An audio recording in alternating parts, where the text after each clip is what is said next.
Action 4 was announced last week, and of course everyone wants to know, how does it compare against the GoPro Hero 11, its main competitor? Today we're gonna do mostly a side-by-side video, so we're gonna get rid of this camera and just pack that into the backpack, and we're just gonna shoot on these cameras most of the day today. We're gonna be looking at three main things: image quality, audio quality, and then like usability in general, because there's definitely more to a camera than just image quality and audio quality. Like if it overheats or if the battery dies too quickly, you would want to know that, right? And everything that you see today or hear today will be directly out of camera. I'm not gonna do any editing on these cameras. This video, by the way, not sponsored by DJI or GoPro. I really don't care which one you buy. I just want to give you guys as much information as possible about these two cameras, about how they look, how they sound, and just actually real life usage of the two cameras so you can make the best choice possible. Today's video is sponsored though, but it's by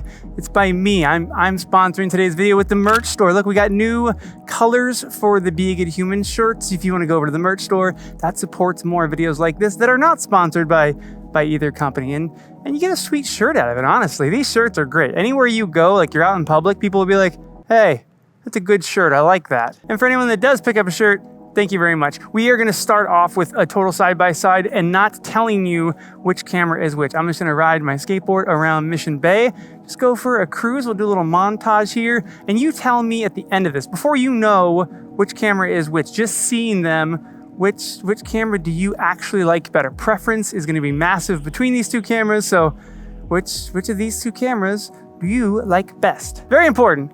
Very important. Here we go.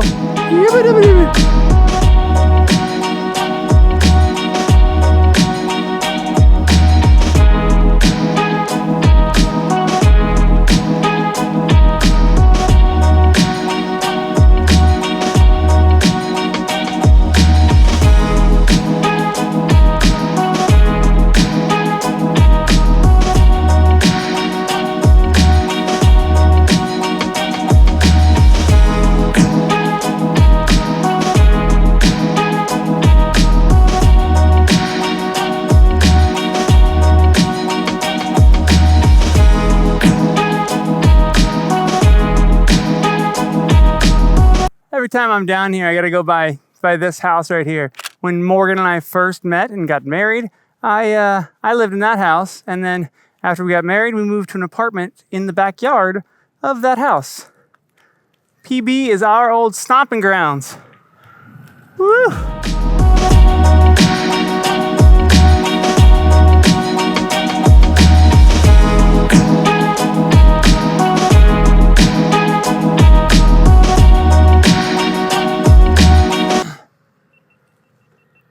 Oh no. Oh, the GoPro is dead. The DJI Action 4 still has, hang on, 34% battery. So that's our first battery we've gone through. Both started with 100%, GoPro died, and Action 4 still has 34% battery. That's actually more than I even thought it was gonna have. Let's stop real quick, talk a bit about the physical characteristics of these cameras. Don't worry, there's gonna be lots more side-by-side footage. All right, so different battery life for sure. That was good data.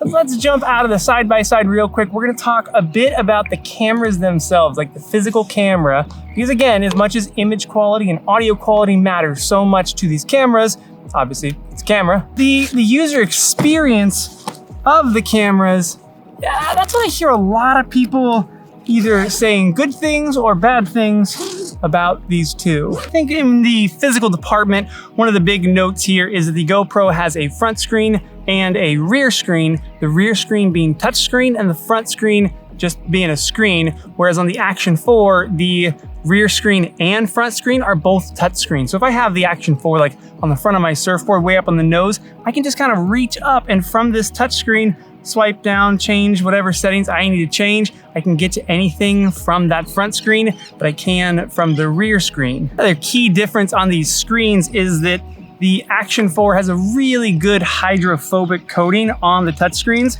Both of the lenses have hydrophobic coatings. but I'm not sure if the GoPro extends that to the screens, because if your fingers are wet and you're using a GoPro, it is like almost impossible to use the touchscreen. Like the touchscreen, you try to touch it and like the things just don't work. I do not know what is going on over there, but there's like 4,000 seagulls swirling a little island. There we go, now we got battery on the GoPro. The next thing I would note on these two physically is the quick switch button on the DJI Action. It's one of my favorite buttons on any I wish this camera had the same button, but essentially just from a physical button, I can press that button and I can cycle through all the different custom modes that I have set up. So I could have a 4K 24 frames a second in D-Log-M, then I can have a 4K 60 frames a second in normal color mode. I can dial in all the different settings and then save them as a preset that I can just jump to with one single button. I love that feature. And then lastly, on the physical front, you can't not mention the DJI magnetic mounting system. This mounting system is the best mounting system in the action camera game currently. I can just pop my camera off, pop it back on. If I have two mounts like this, I've been running a second Action 4 on this because I have two Action 4s. So I can just pop this camera off of there, switch it around, pop this camera. This is like, I mean, it's like an actual game changer in using the camera. If you use multiple mounts like I do, I always have a stick mount and a helmet mount and a suction cup mount and a bite mount. I jump between mounts a lot. Thumb screws are wildly annoying once you are in the magnetic world. And I'm shocked that GoPro hasn't done something to give us a magnetic mount, but right now we still just have the flip down feet. We don't even have a 1/4-20 in the middle, which I think should have happened generations ago. And you know, to get the camera off, you've got to un-thumb screw it, get the thumb screw all the way out, take the camera off, get it to another mount, get the feet back in there, thumb screw back in, and I have moved my camera from one mount to the next. Almost there. Not quite as fast as just, you know, pressing two tabs, pulling it off, and then clicking it back on. Okay, let's jump back into side-by-side footage here. I think I'm gonna drive up the coast and go to like Encinitas or Carlsbad or something like that. So I'll give you a hyperlapse comparison on the way there. And once we get there, I promise you, I will tell you which camera is which, and then we can talk about image quality between the two cameras. I think I'm gonna switch to a bicycle or something else because my legs are cooked from that much skateboarding. Oh my gosh, I got like wibbly wobbly legs. Woo! DJI triple charger is pretty neat too. But that's not part of this comparison. We're just talking about the cameras, mostly themselves. There we go, 100%, 100%. Hyperlapse mode now.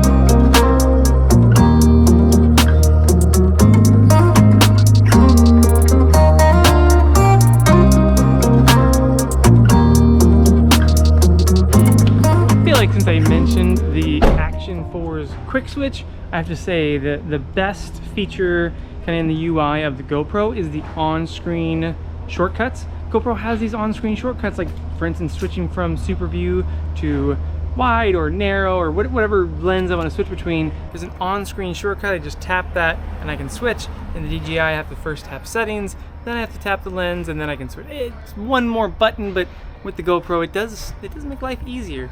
I came up to Encinitas because I was gonna ride a bike around, but I just think the skateboard's more fun. We'll see how long my legs last, but we're gonna take the skateboard back out.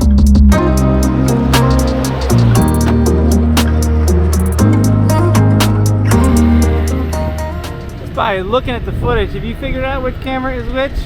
If not, I will now put it on the screen so you can see which camera did you like better. I hope you commented below also before you knew, because I think a lot of people, especially with these two cameras, I think it's going to be pretty hard to tell the difference between this footage. It's shockingly similar. Whoa, hello.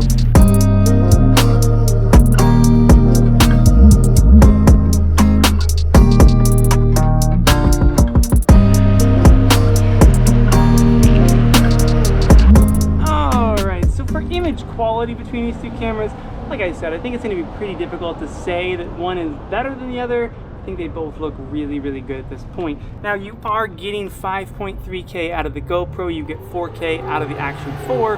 The GoPro can do 5.3K up to 60 frames a second, and then it drops down to 4K to do 120 frames a second. The Action 4 just doesn't have that 5.3 thing, and it can do 4K in 30, 60, 120 frames a second, or 24 frames a second. They are both shooting 10-bit footage. The Action 4 just added that, so in all modes now, the Action 4 is shooting 10-bit. The Action 4 has a slightly wider field of view at 155 degrees, whereas the GoPro, I think, goes to 148 degrees. And then, of course, very hyped and talked about, the Action 4 has a 1/1.3 inch sensor versus the GoPro's 1/1.9 inch sensor. So it's a larger sensor, which in normal shooting like this, that's not gonna matter a ton. It's not gonna change the image a ton. But what we will do is in low light, the Action 4 will be able to pick up more light than the GoPro. All right, this seems like a nice quiet spot to do an audio test. Here is the audio on the GoPro Hero 11 straight out of camera. There is no wind right now. I can hear a train in the background, but this is like as quiet as you're gonna get it. This is the best outdoor audio test you could possibly get. And here is the DJI Action 4, a just outdoor audio test. Again, there's a little train in the background, but that's all I hear. This isn't ideal that I have a face mask in front of me, but how well does it do like canceling out that car and focusing on my voice? Let's start skateboarding a little bit. We'll get a little bit of wind built into this, and then we'll see how each camera does. In general, neither of these cameras are amazing at audio, and neither of them are amazing at wind reduction. They do a decent job, both of them.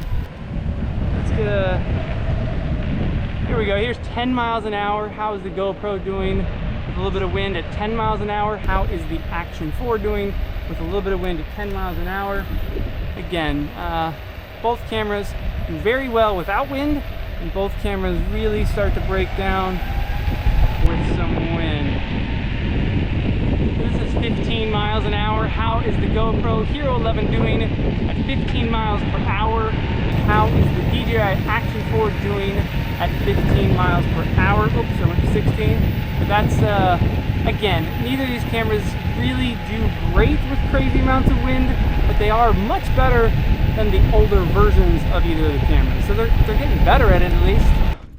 And of course the GoPro, you can put a media mod on that. That sounds a little better. And then from there you could put something like the Rode Wireless Go on there and have a wireless mic system, or you could put something like a Rode Wireless, not wireless, a Rode Micro on top, and then you would have more of a shotgun audio. On the Action 4, you can just use a USB to 3.5 millimeter connector and then plug a microphone into this one, or the best audio solution on any action camera is using the wireless mics from DJI, plugging it into the side of the Action, and then having a wireless microphone on you that is beaming directly to your Action camera. There is no better audio solution in the game than DJI's wireless mic that goes right into your Action camera. Of course, it makes it not waterproof at that point, but same with the GoPro. Throw the media mod on there, not waterproof anymore. Let's go find one more spot and we'll talk about usability of these two cameras, and not just usability, but obviously reliability. Reliability matters quite a bit.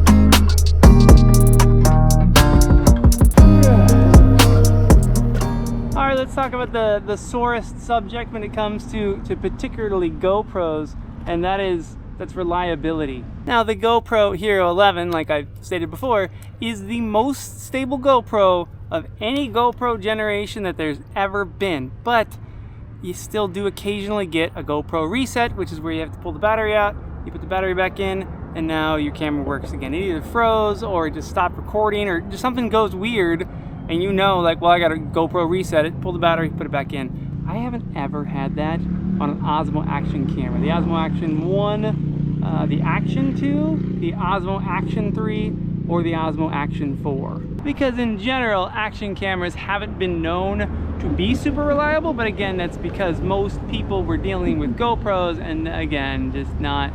So they're great. The 11 is great, by the way. I love the Hero 11. The reliability aspect is incredible. In the year that I've had it, I would say probably like 4 or 5 times I've had to do a GoPro reset and I've lost the clip.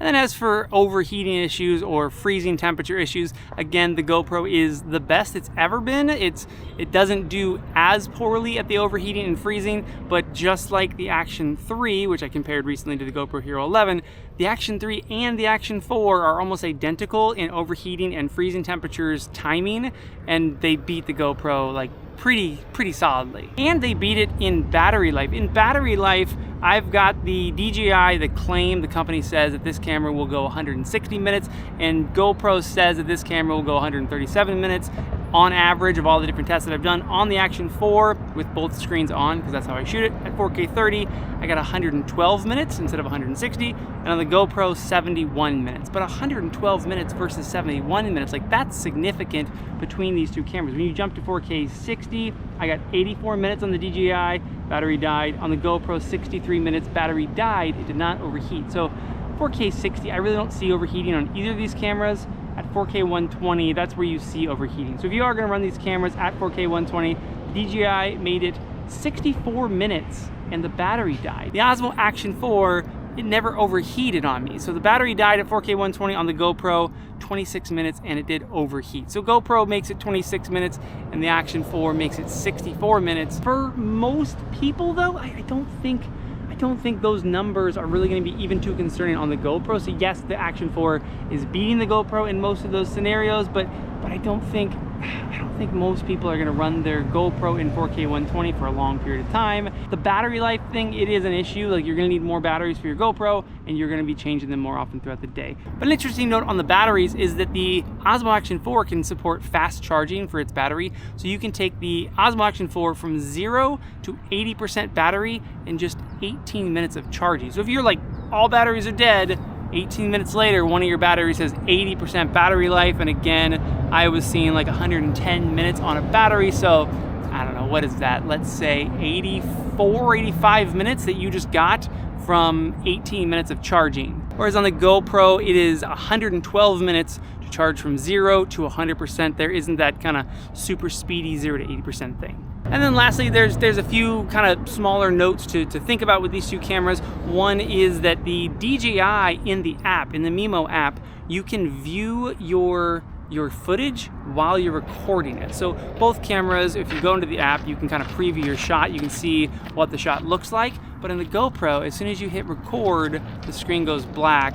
And on the DJI Action 4, as soon as you hit record, you still continue to see what you're shooting. So if you are going to mount these cameras like outside of your plane wing or even just on the hood of your car, from the Action 4 app, from the DJI app, you can control your camera, but you can also see what you're recording. And again, on the GoPro, it goes black. Again, I think it's a legal thing.